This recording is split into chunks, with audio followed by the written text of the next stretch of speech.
अस्सलाम वालेकुम। आज हम स्टार्ट करेंगे एडिनो वायरस। एडिनो वायरस की जो कुछ इंपॉर्टेंट प्रॉपर्टीज़ हैं वो यही है कि ये non enveloped DNA single standard DNA virus है। ठीक है, इसकी इंपॉर्टेंट प्रॉपर्टीज़ आगे पढ़ेंगे तो उसमें एक्सप्लेन करेंगे। अभी इसमें एडिनो वायरस की डिजीज़ क्या है, उसमें यह है कि रेस्पिरेटरी ट्रैक्ट इन्फेक्शन कराता है। अपर रेस्पिरेटरी ट्रैक्ट का भी लोअर रेस्पिरेटरी ट्रैक्ट, दोनों रेस्पिरेटरी ट्रैक्ट का इन्फेक्शन कराता है, जैसे कि फेरेंजाइटिस वगैरह। फिर कंजक्टिवाइटिस मतलब आइज़ की भी इन्फ्लेमेशन वगैरह कराते हैं, जिसका हम पिंक आई भी कहते हैं।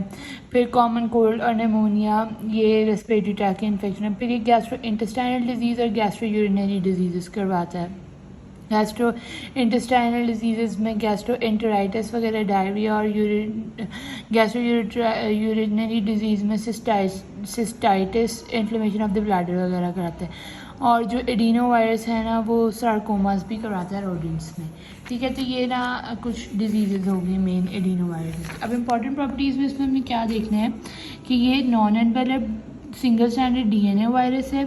इसका जो न्यूक्लियो कैप्सिड है ना वो इकोसाहेड्रल है। ये जो न्यूक्लियो कैप्सिड है ना इकोसाहेड्रल है, ये single double standard linear DNA है और ये नॉन एनवेलप्ड है। इसके ऊपर कोई लिपिड कोट या लिपिड लाइपोप्रोटीन कोट नहीं है।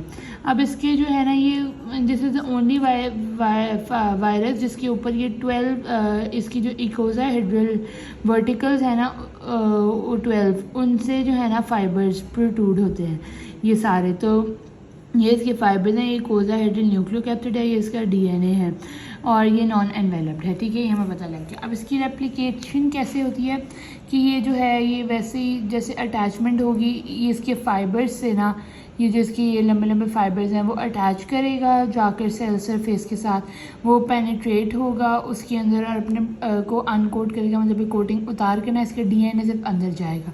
डीएनए मूव करेगा सेल के न्यूक्लियस की तरफ, वहाँ पर जो है डीएनए डिपेंडेंट आरएनए पॉलीमरेज होगी, मतलब डीएनए जो होगा वो मैसेंजर आरएनए में कन्वर्ट हो जाएगा by transcription in the nucleus, और फिर वहाँ से वो through translation into protein convert हो जाएगा। इन पर वो साइटोप्लाज्म में होगा। ठीक है ना, फिर वो प्रोटीन जो साइटोप्लाज्म में आके प्रोटीन में कन्वर्ट हो जाएगा। फिर जो होगा ना वहाँ पर जो डीएनए होगी ना वो जो है एमआरएनए ट्रांसलेट हो जाएगी प्रोटीन साइटोप्लाज्म में। फिर जो प्रोजेनी वायरल डीएनए होगी ना वो बनेगी। जो वायरस की फिर डीएनए है ना, ये तो डीएनए से सारी ये प्रोटीन बन गई, प्रोटीन कोट। अब जो है ना वायरस का जो डीएनए जीनोम होगा ना वो बनेगी from the virion encoding DNA polymerase. जो न्यूक्लियस में डीएनए पॉलीमरेज था ना उससे डीएनए बनेगी। और फिर आफ्टर वायरल डीएनए रेप्लिकेशन, जब डीएनए बनता जाएगा तो वो मैसेंजर आरएनए की ट्रांसक्रिप्शन होगी और ट्रांसलेशन होगी, वो वायरियन प्रोटीन्स बनेंगी। तो वायरियन प्रोटीन्स जो होंगी वो असेंबल करेंगी जो न्यूक्लियस में होती है और फिर वायरस को रिलीज़ कर दिया जाएगा by lysis of the cell की ब्रेकडाउन से, नॉट बाय द बॉडी। अब ये वायरस ट्रांसमिट कैसे होता है? थ्रू दी एरोसोल्स, मतलब हवा में फीकोरल थ्रू डायरेक्ट इनॉकुलेशन।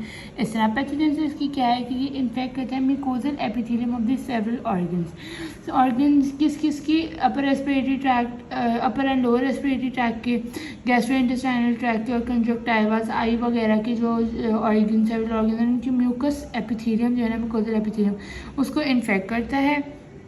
फिर ये एडिनो वायरस जो है वो लेटेंट इन्फेक्शन शो करवाता है, जैसे कि एडिनोइड्स या एडिनियल टॉन्सिलर टिश्यूज़ होते हैं ना थ्रोट में, जिसको हम एडिनोइड्स कहते हैं, जो कि आई गेस फेरिंजियल टॉन्सिल्स की जो होती हैं इन्फ्लेमेशन को एडिनोइड्स कहते हैं, बिकॉज पैलाटाइन टॉन्सिल की इन्फ्लेमेशन को टॉन्सिलाइटिस कहते हैं, तो जो फेरेंजियल टॉन्सिल्स की इन्फ्लेमेशन है उसको एडिनोइड्स कहते हैं। तो ये फिर क्लिनिकल फाइंडिंग उसमें वही आ जाएंगी रेस्पिरेटरी ट्रैक्ट इन्फेक्शन में, pharyngitis, pharyngoconjunctival, fever, acute respiratory disease जिसमें fever, sore throat, runny nose, conjunctiva वगैरह होगा। लोअर रेस्पिरेटरी ट्रैक्ट में ब्रोंकाइटिस, एटिपिकल निमोनिया वगैरह।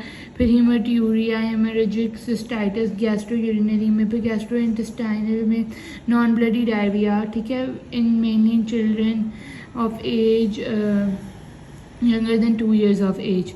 तो ये इसका क्लिनिकल फाइंडिंग। लैब डायग्नोसिस में इसको हम पीसीआर से डिटेक्ट कर सकते हैं। फ्लोरेसेंट एंटीबॉडी टेक्निक है जिसमें 4-fold और greater increase in the antibody titre, और ट्रीटमेंट में एंटीवायरल थेरेपी कोई भी नहीं होगी।